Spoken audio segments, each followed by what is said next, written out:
Tim Trevathan here, January 30th, 2023.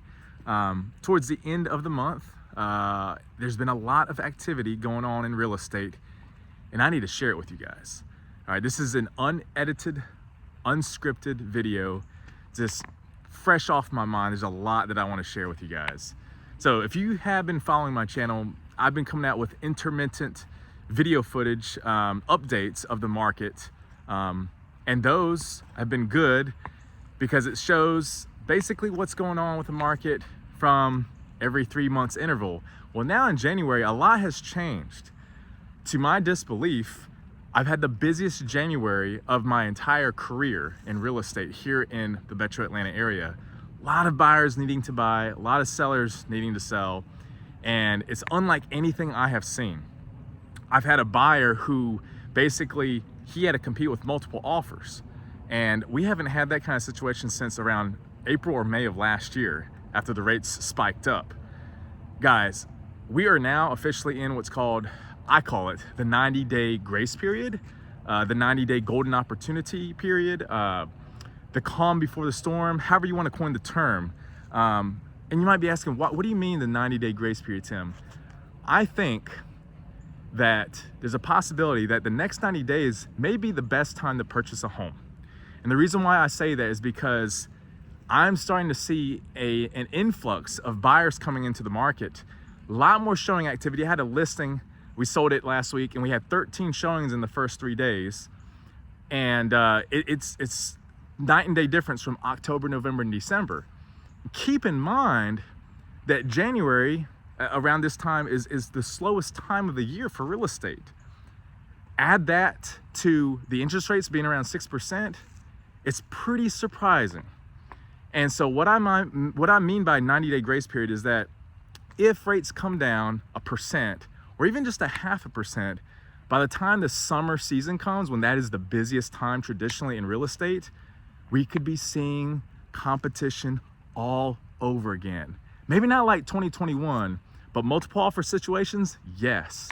And it's a shock because with the rates being at 6%, inventory has gone up a little bit, although it's still very much low historically, that you would think that we wouldn't have this kind of competition.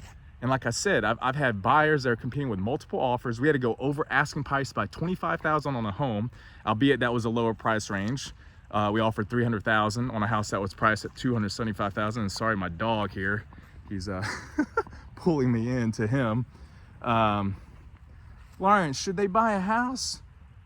Woo, woo, woo, woo. I think that means yes.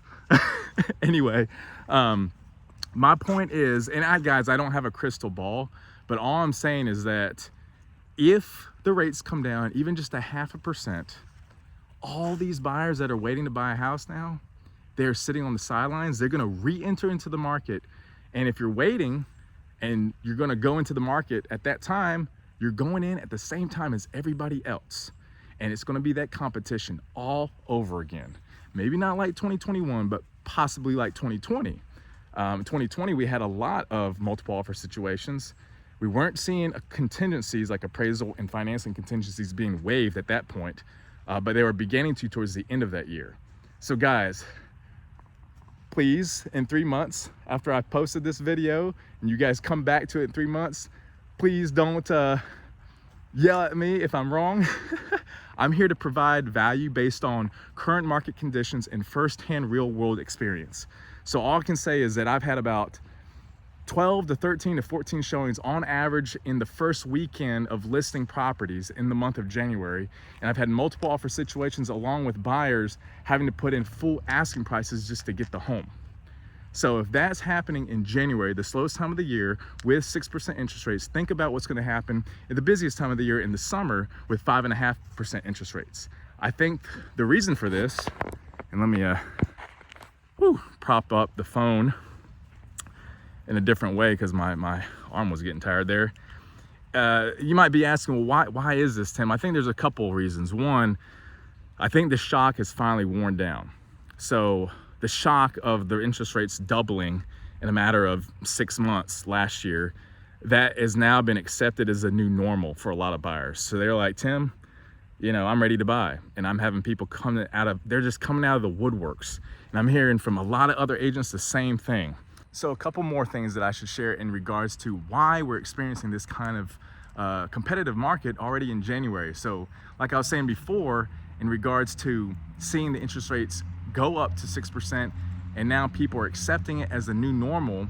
Besides that, I would also say that if you check the news, and I'm going to do another video on this, is that Atlanta, Georgia is considered the #1 best city of 2023 to purchase a home based on several criteria that they use to rank cities by. Again, I'll show that in the other video. So there's that. And also, I don't know if you know, but there are many investors here. 30% of homes are bought by investors. Now, the cash flow is not as good now as it used to be a year ago, a year and a half ago. But that still shows that a lot of the homes are being bought by them. Over the years, it's kept the inventory so low, and the primary resident buyer pool, as big as it is, have less homes to choose from versus other markets, because they're not being bought up by investors and institutional investors that got millions of dollars. Why? Because Atlanta, Georgia, and really all of Georgia, the state of Georgia, is a landlord-friendly state. Top 5 most friendly for landlords. So it's huge when it comes to investing here. People are always looking for places that have no rent restrictions. So that's another part of the competition. Also, I think people have been saving up money. People that were planning to buy, or, they were gonna try to buy despite the competition in 2021 and the beginning of 2022. Some of them didn't. Now they're sitting on the sidelines, and they're now saying, all right, we got a new year of tax returns. So we're able to increase our maximum pre-approval amount. And we're also seeing more of our money that we've saved up over the course of the past 12 months due to our income. So that means a bigger down payment. So there's a lot of factors, just tons and tons of showings. Now, I will say one thing as a bit of a relief for buyers, if this means anything to you, and that is that while we are having a lot more showings, I am seeing more window shoppers. So a lot of these showings, they aren't putting an offer. So we had 13 showings in 3 days on one of my listings. We only got one offer, albeit it was an asking price offer, and they paid all their closing costs.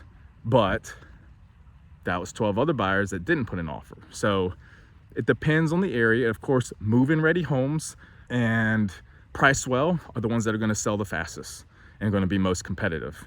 The one that was over asking price was $25,000. It was a lower price point, like I said, so more buyers are contending for that. And not only that, that home was immaculate. It used to be an investment property. The seller, who has a great contractor squad with him, came and did complete renovations to new hardwood floors, to new water heater, new roof, and new appliances. Great looking white cabinets in the kitchen, along with granite countertops. So that's why I ended up going over asking. We still got an appraisal back for $310,000, so it's still appraised for $10,000 more. So that's another positive, that I don't think you're gonna have to come out of pocket. And then we still had our appraisal contingency with that one, so you're not gonna have to pay an appraisal gap yet, as long as we can keep our contingencies. Albeit we had to keep it short.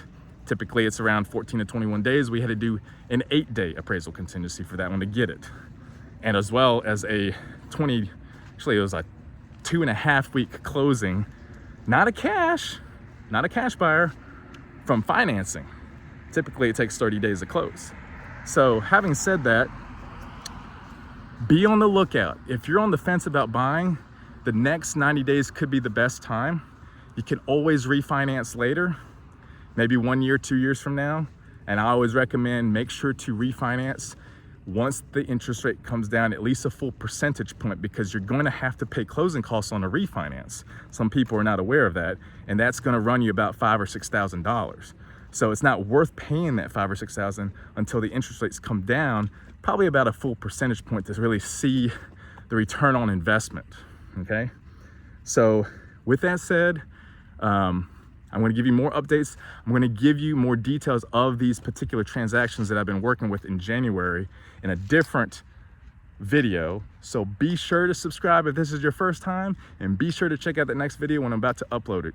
Just wanted to give you a real, raw, unscripted video here of the current market here in January of 2023.